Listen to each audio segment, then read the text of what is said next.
Sumainyo ang Panginoon. At sumayo rin. Ang mabuting balita ng Panginoon ayon kay San Juan. Papuri sa iyo, Panginoon. Kinagabihan ng linggo ding iyon, ang mga alagad ay nagkakatipon. Nakapinid ang mga pinto ng bahay sa kanilang pinagtitipunan dahil sa takot nila sa mga Hudyo. Dumating si Jesus at tumayo sa gitna nila. Sumainyo ang kapayapaan, sabi niya. Pagkasabi nito, ipinakita niya ang kanyang mga kamay at ang kanyang tagiliran. Tuwan-tuwa ang mga alagad nang makita ang Panginoon. Sinabi na naman ni Jesus, sumainyo ang kapayapaan. Kung paanong sinugo ako ng Ama, gayon din naman sinugo ko kayo. Pagkatapos sila'y hiningahan niya at sinabi, tanggapin ninyo ang Espiritu Santo. Ang patawarin ninyo sa kanilang mga kasalanan ay pinatawad na nga. Ang hindi niya patawarin ay hindi nga pinatawad. Ngunit si Tomas, na tinaguri ang kambal, isa sa 12 ay wala roon nang dumating si Jesus. Kaya't sinabi sa kanya ng ibang alagad, nakita namin ang Panginoon. Sumagot si Tomas, hindi ako maniniwala hanggat hindi ko nakikitang butas ng mga pako sa kanyang mga kamay at naisusuot ko ang aking daliri at hanggat hindi ko napapasok ang aking kamay sa kanyang tagiliran. Makalipas ng 8 araw, muling nagkakatipon sa loob ng bahay ang mga alagad. Kasama nila si Tomas. Nakapinid ang mga pinto, ngunit pumasok si Jesus at tumayo sa gitna nila. Sinabi niya, sumainyo ang kapayapaan. Sa kasabi kay Tomas, tingnan mo ang aking mga kamay at ilapit mo dito ang iyong daliri.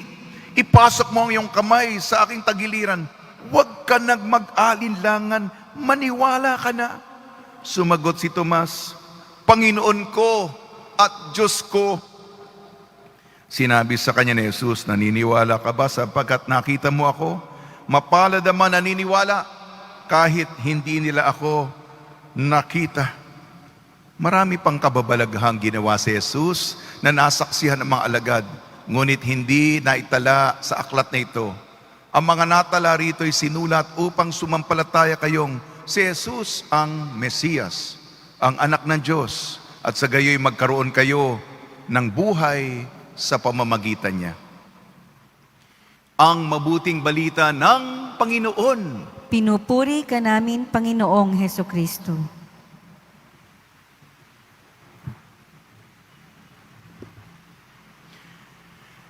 Kaming kawawa, ibuhos inyong awa. Kaming kawawa, ibuhos inyong awa. Sa mga sumusubaybay sa pamamagitan ng live streaming, ganito po ang estilo ko, pamamaraan ko paano ko nagsisimula ng humiliya ko dito sa komunidad ng Nazareno.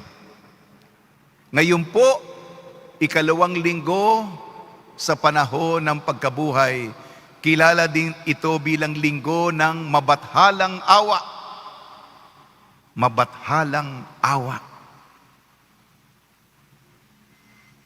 Mas pamilyar tayo, ito din ang linggo ng awa ng Diyos.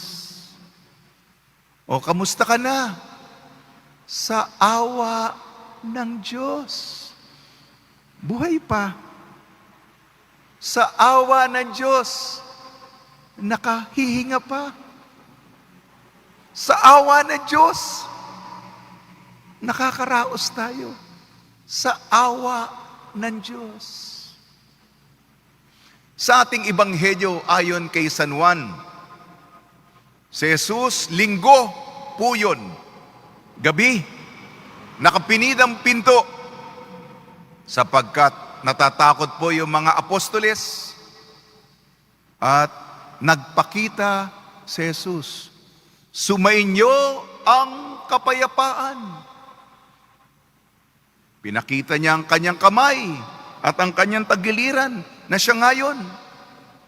Parang natulala sila. Sumainyo ang kapayapaan. Kung paano ako sinusugo ng Ama, sinusugo ko kayo. At hiningahan niya ng Espiritu Santo sila, ang patawarin ninyo sa kanilang kasalanan ay pinatawad na nga, ang hindi nga pinatawad. Kadalasan po sa kwento po natin ay hiwalay yung pagpapakita ng Panginoon, yung aparisyon. Iba din yung pagsugo sa mga apostol. Pumunta kayo sa mga sulok ng mundo. At iba din yung pagdating ng Espiritu Santo. Pero dito sa bersyon ni Juan, ika nga 3 sa 1, 3 in 1. Ang pagpapakita, ang pagdating ng Espiritu Santo at pagkokomisyon, pagsugo sa kanila.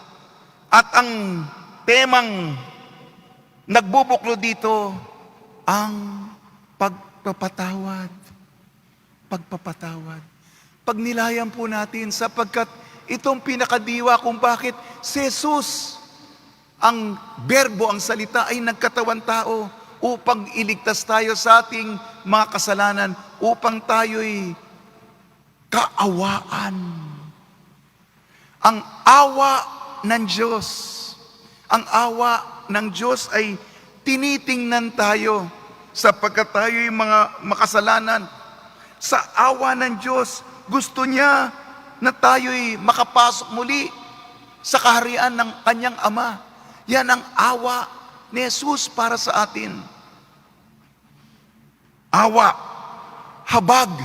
Ang nahabag ay ang kondisyon natin, ang kalagayan nating kalunos-lunos. Ang habag ni Kristo ay pakikiisa.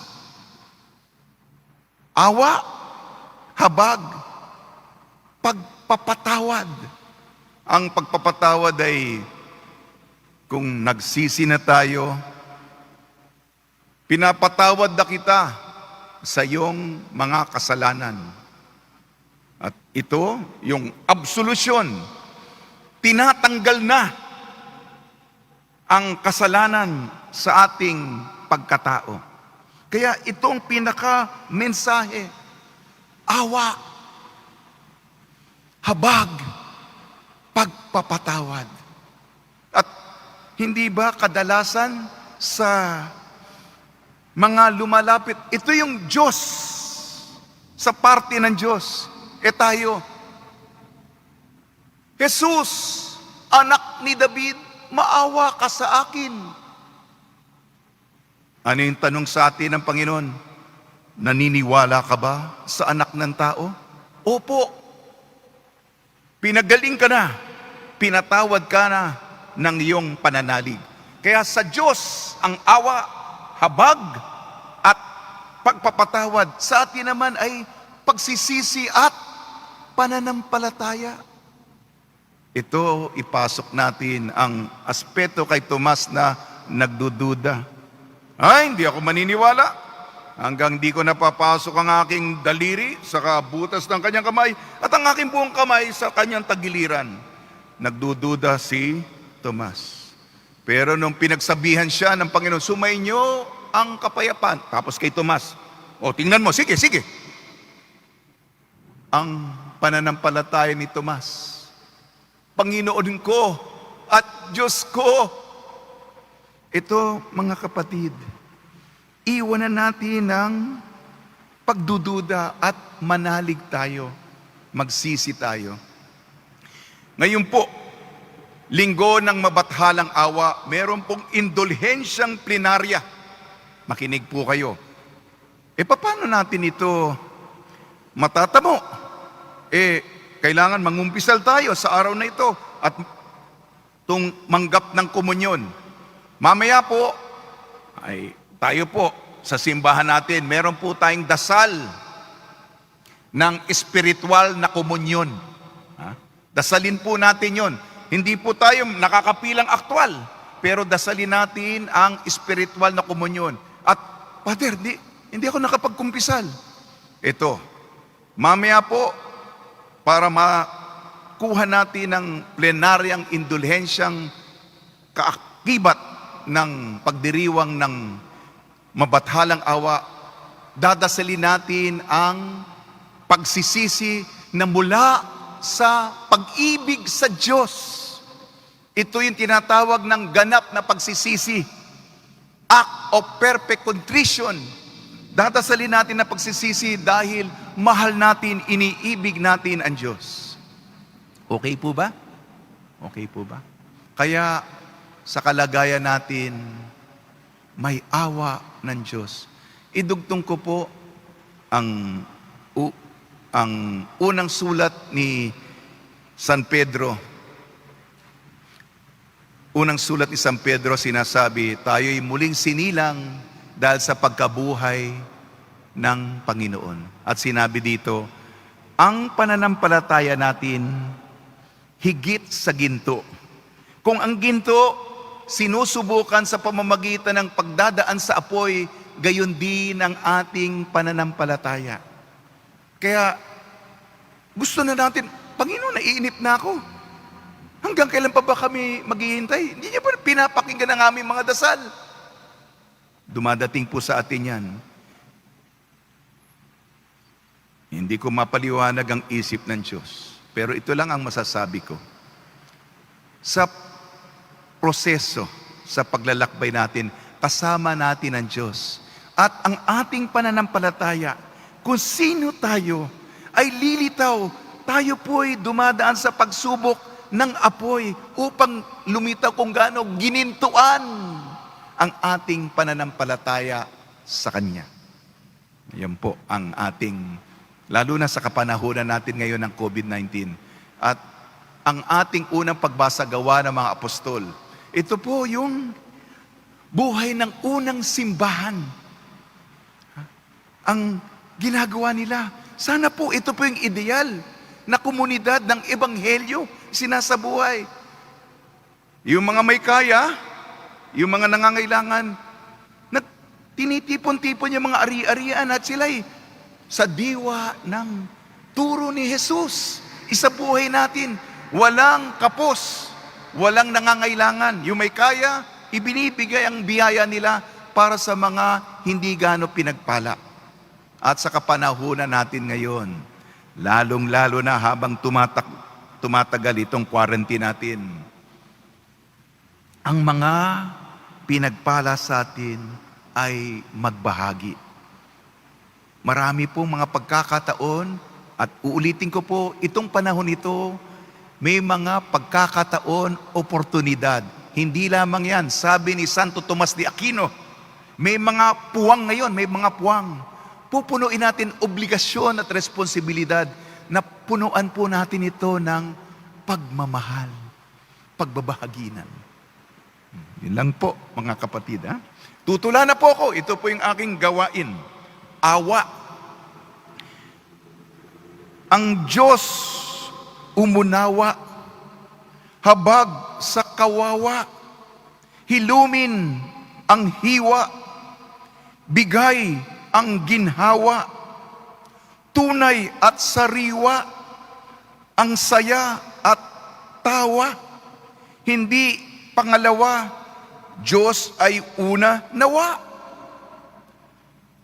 Tapat sa asawa, huwag kang mangaliwa, huwag ka nang magsawa, magdasal, gumawa, maging halimbawa, tumulong sa kapwa, patawad ang diwa, mabathalang awa. Awa, espelengin natin ang awa.